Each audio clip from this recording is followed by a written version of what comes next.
Dans le village de Kikulu, où les collines ondulaient comme le dos d'un géant endormi et où l'on respectait les anciens plus que le soleil levant, vivait un jeune homme nommé Kofi. Kofi était connu pour son tempérament ardent, son audace et son manque total de respect pour les traditions. Il riait des offrandes aux esprits, se moquait des contes de sagesse et défiait quiconque parlait des ancêtres. Un soir de marché, après avoir bu un peu trop de vin de palme, Kofi se vanta auprès de ses amis. Vous et vos vieilles histoires. Les esprits? Les ancêtres? Des bêtises. Je vais vous montrer qu'ils ne sont rien. Ses amis, mal à l'aise, tentèrent de le raisonner, mais Kofi était ivre de défi. Je vais uriner sur la tombe de l'ancêtre Mawuli. Claironna-t-il. L'ancêtre le plus redouté, celui qui protège notre rivière.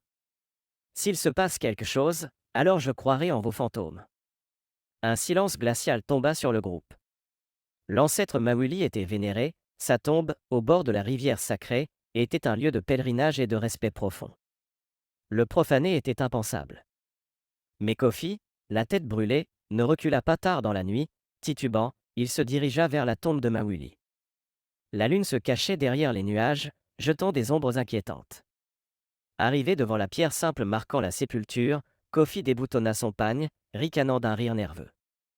Alors, vieil ancêtre, tu vas me montrer de quoi tu es capable? Il commença à uriner sur la tombe, un acte de mépris pur et simple. À peine quelques gouturelles touchaient la terre sacrée qu'un grondement sourd, profond, remonta du sol. Le sol trembla, et non loin, la rivière, habituellement si bruyante et pleine de vie, se tut. Un silence assourdissant remplaça le doux murmure de l'eau. Et puis, la rivière commença à reculer. L'eau s'éloigna des berges, se retirant comme une bête effrayée, laissant derrière elle un lit de boue et de pierre. Kofi s'arrêta net. La peur, une peur froide et insidieuse, remplaça son ivresse.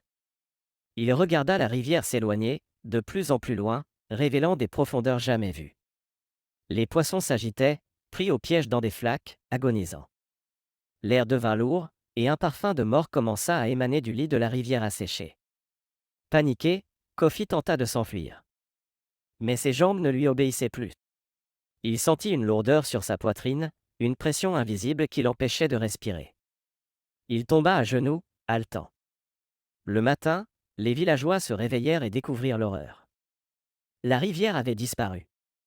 L'eau, source de vie, n'était plus qu'un lointain filet. Et près de la tombe profanée de l'ancêtre Mawuli, ils trouvèrent Kofi. Kofi n'était pas mort. Mais il était différent. Son corps était sec et ridé, comme une vieille écorce d'arbre. Sa peau avait